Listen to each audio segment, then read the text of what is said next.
لحد كده بس ونخلصها وما نتكلمش في حاجه ثانيه، ما نتكلمش في اللي حصل بعد كده. احنا هنتكلم، احنا قاعد بحل حكايه زي دي كده، صح ولا ايه؟ ايوه. القعده قاعد فيها قرر، قاعد فيها 7 طبنجات و3 بنادق في عربيه وبندقيتي في عربيه ومحمد الطراز جه سلم على مسلم. له خصومه قاعده، له ايه؟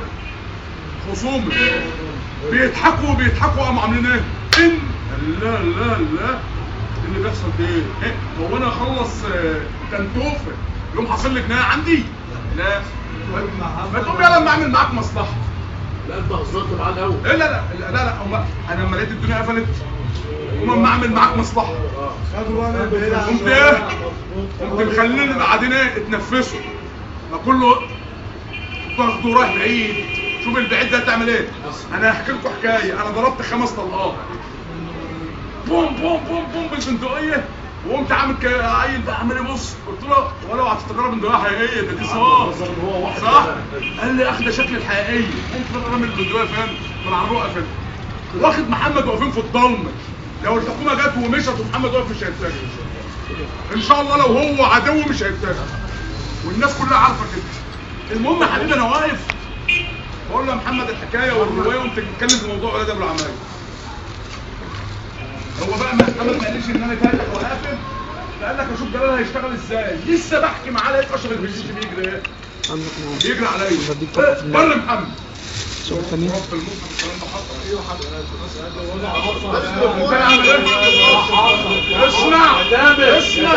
اسمع لازم انا حكيت لك كده. قمت انا عامل ايه بقى؟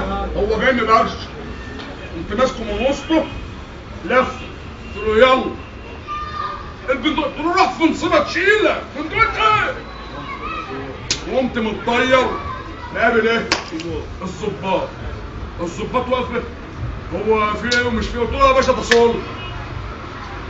والوقت ده يعني ما كانش ينفع ظابط تعمل راجل علينا، ده احنا طلع ميتين ابونا في البلد في الوقت ده يا عم كرم. هم سابوا الاسلام واحنا نايمين في الشوارع، شاري البندقيه عمال يلف زي لهبل في الشوارع، ويمكن الناس كلها شافتني.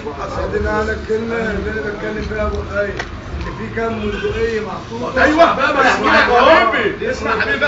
المهم ايه؟ لقيته بيقول لي العربيه اللي كفايه دي بتاع مين؟ قلت له العربيه دي. قال لي قلت له بتاعتي. بس كده بالنسبه لي كده بتاعتي. الناس قاعده عندي ها؟ لو فيها هاخد اعدام هقول بتاعتي.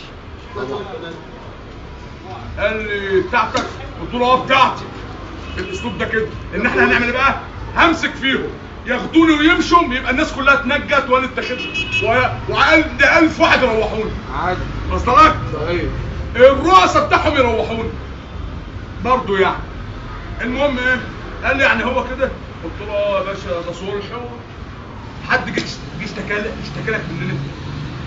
بيتطير شاف البندقيه. طب ما بيقول لك اقدر افتح بقي؟ لا. بندقيه مين دي؟ قلت له يعني انا ابقى قاعد بحل مشكله والراجل اهبل من اللي قاعدين دول يسيب بندقيته كده؟ ابقى ايه؟ واخدها. قال لي الفيسبا. قلت له لا ده الفيسبا دي بتاعت واحد في مركز القلب وسايبها هنا عشان ما تتسرقش. ده البندقيه متعلقه عليها. قلت له يمكن اللهبل اللي حطها كده. خلي بالك بقى. قمت واخد الايه؟ يا ابو استنى علاء. المهم ايه؟ خد ايه؟ البندقيه. اول بالله عليك ما البندقيه ظبط مسكها ايه؟ قام كله شدد الترابيس على الناس اللي قاعدين. قمت انا عامل ايه؟ قمت انا قلت له في ايه يا باشا؟ هو اللي بيحصل ده وقام ده. قلت له انا عامل يا ابني البلد دي بعيد عننا يا ابني انت بتستعبطوا. شدوا اجزاء الناس اللي قاعده عندي. قمت انا ايه متغاب على الظابط. طبعا ظابط صغير يا حبيبي لما يمسك بندقيه يا فرحه امه. ده البندقيه ديت ب 56,000 جنيه. انت تعرفش البندقيه ديت عندهم ايه؟ ده حاجه كبيره قوي. خد البندقيه اختفت. بس هو ده اللي حصل. قالوا بقى ناس يا جدعان. يمكن ناس برضه يا اخوانا اللي سمع.